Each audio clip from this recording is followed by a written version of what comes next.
if I lay down and I play dead and I stay dead, maybe you'll get sick of being the monster out of my head, under my bed. Think you're something out of my mind.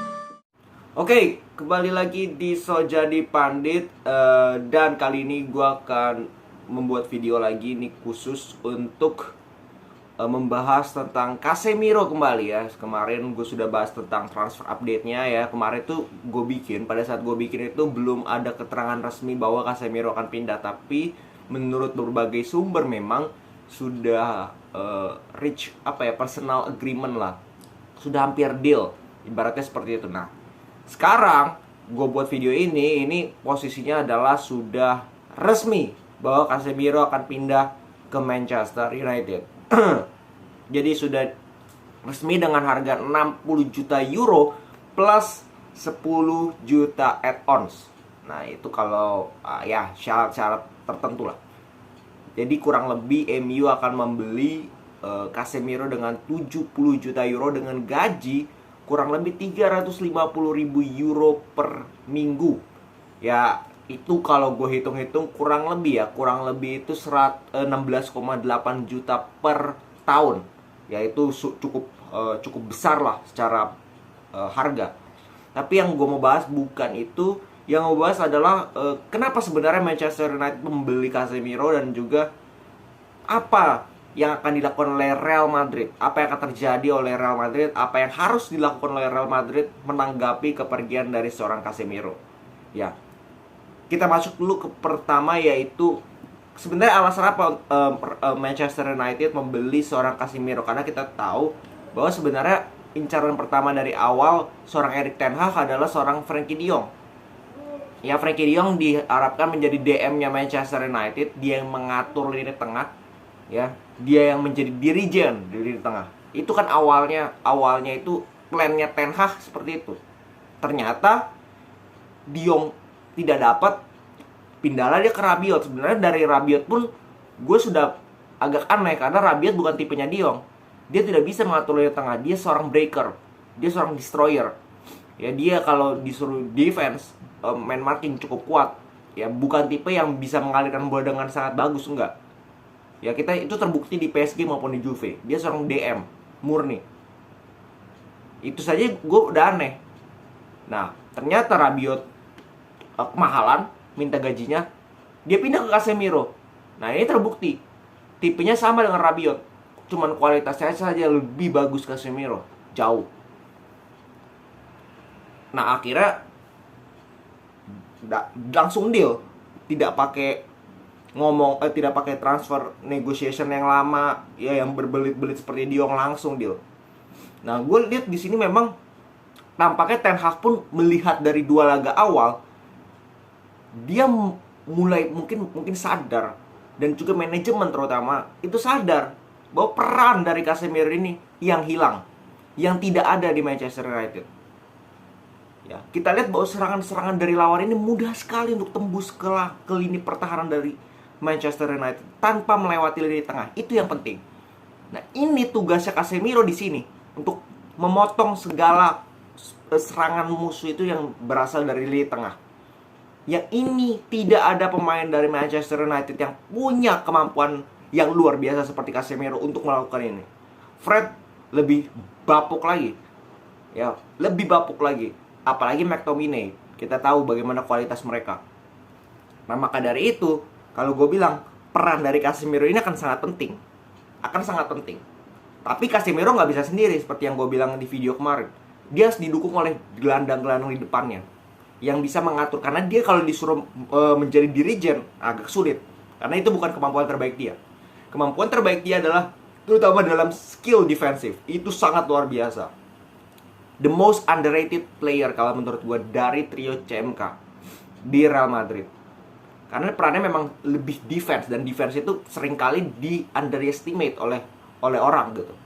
Yang dilihat hanya ketika melakukan assist, ketika melakukan passing, ketika melakukan shoot, ketika melakukan penyerangan. Tapi ketika defense, ini seringkali orang tidak melihat.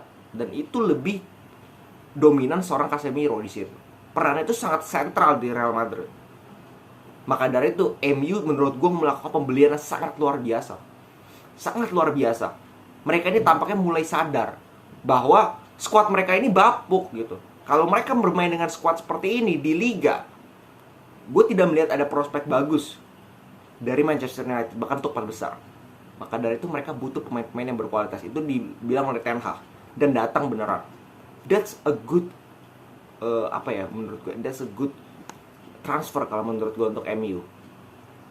Nah, kita beralih ke Real Madrid, ke klub yang menjual Casemiro. Ya. Kita harus melihat juga dari bukan dari satu sisi, yaitu mungkin Madrid, ya kenapa Madrid buang-buang pemain yang penting gitu.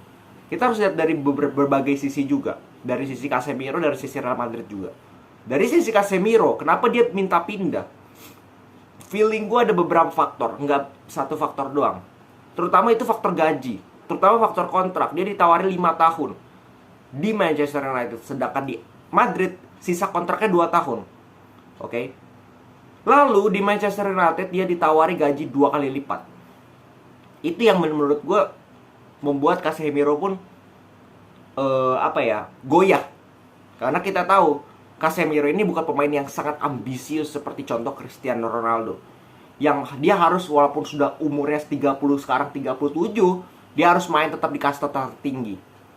Dia harus bersaing untuk juara. Casemiro menurut gue dia sudah memenangkan segalanya, sesimpel itu. Dan gue rasa, gue lihat Casemiro ini bukan pemain yang ambisius seperti itu. Ya dia yang penting. Dan ini gue lihat, ini pemain Brazil itu rata-rata seperti ini. Rata-rata dia bermain bola itu ya hanya untuk fun, hanya untuk, terutama pada saat tua, hanya untuk cari duit. Ibaratnya seperti itu, ibarat kasarnya ya. Dan itu bukan hanya Casemiro, semua pemain Brazil rata-rata seperti itu. Makanya umurnya pemain Brazil di sepak bola itu nggak ada yang terlalu lama. Mungkin Dani Alves juga di umur 40-an udah nggak main secara reguler, bahkan mainnya di Liga Brazil. Nah ini gue lihat Casemiro seperti ini. Ya dia tidak terlalu ambisius lagi sehingga dia ditawari gaji yang luar biasa besar, ambil. Umurnya sudah 30 tahun masalahnya, bukan umur 25. Kalau 25 mungkin dia akan mikir-mikir karena dia belum dapat apa-apa. Kecuali di Madrid dia tidak mendapatkan apa-apa. Dia tidak pernah menang trofi dan sebagainya. Itu boleh kita debat kenapa Casemiro ini pindah. Ternyata dia sudah menang segalanya gitu. Dia sudah mendapatkan apa yang dinamakan ambisi. Ya untuk memenangkan trofi ini, Liga Champions, La Liga dan sebagainya. Ya. Jadi dia tidak kekurangan trofi. Nah mungkin dia juga merasa bahwa ya selama ini gue selalu dibayangi dengan bayang-bayang Kroos dan juga Modric. Dia tidak bisa bersinar sendiri. Sedangkan pada saat di Manchester United, ketika dia pindah, dia punya spotlight di situ. Karena MU ini sedang bermasalah. Ketika dia datang dan akhirnya performanya ini bisa bangkit, dia akan menjadi spotlight. Apalagi kalau performanya bagus. Ini yang menurut gue bisa dijanjikan mungkin oleh manajemen MU, bahwa peran ini akan sangat vital Casemiro. Nah mungkin ya seperti itu. Itu dari sisi Casemiro. Dari sisi Real Madrid, ini gue bisa paham. Karena umur 30 tahun ditawar 60 juta plus 10 juta euro, itu angka yang cukup besar.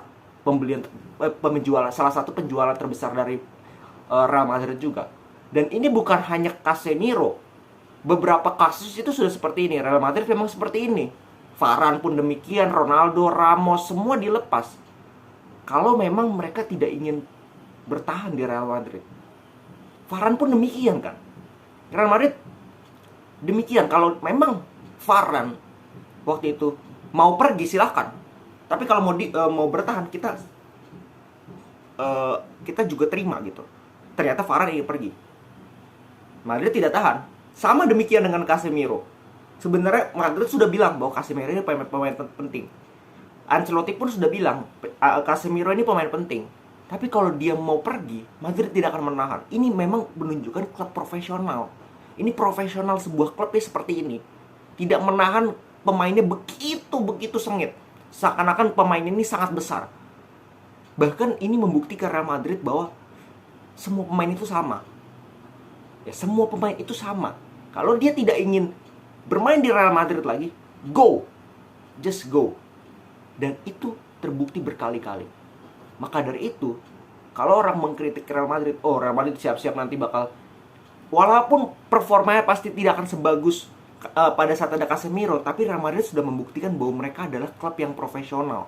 Mereka klub yang menjunjung tinggi sportivitas dan juga kesetaraan. Bahwa tidak ada pemain yang lebih besar daripada pemain lainnya. Itu yang ditunjukkan oleh Real Madrid. Nah, maka dari itu, masuk ke apa yang harus dilakukan oleh Real Madrid sebenarnya untuk menanggapi pergian dari Casemiro. Tentu saja dalam hal transfer pemain. Mereka harus cari pemain lagi kalau menurut gue. Terutama di lini tengah. Kita sepakat tidak ada yang kualitasnya seperti Casemiro di transfer sekarang ya. Pemain-pemain yang ada di bursa transfer tidak ada. Madrid ngincar kalau nggak salah Bruno Guimaraes dari Newcastle. Ya, ini pemain bagus kalau menurut gue, tapi perannya bukan seperti Casemiro.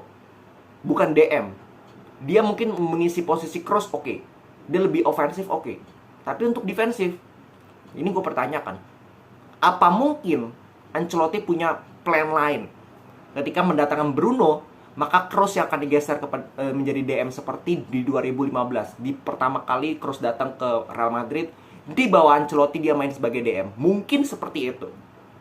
Ya. Atau mungkin dia tidak datangkan pemain lagi, Tchouaméni akan diberikan kesempatan. Tapi menurut gue ini akan sangat riskan. Gue bukan meragukan kualitas Tchouaméni, tapi gue kasihan dengan Tchouaméni. Bahwa dia punya beban yang begitu tinggi untuk menggantikan peran dari Casemiro. Kita tahu bagaimana trio ini perannya itu luar biasa. Ketika pemain muda baru masuk ke Real Madrid bahkan di musim ini, diberikan beban yang begitu luar biasa, takutnya malah jadi flop. Takutnya justru mendapatkan cacian yang begitu luar biasa karena tidak bisa memenuhi ekspektasi. Nah, ini yang gue bilang agak riskan kalau gue bilang. Lebih baik mungkin bisa mengubah sistem. Contoh, gue memberikan alternatif. Tidak usah main pakai DM murni, Kroos, Modric di tengah dengan Hazard sebagai nomor 10. Sebagai playmaker, sebagai free roll. Di kanan Valverde, di kiri Vinicius, di depan Benzema. Mungkin seperti itu bisa. Jadi banyak opsi kalau menurut gue dari Ancelotti. Tinggal Ancelottinya mau seperti apa.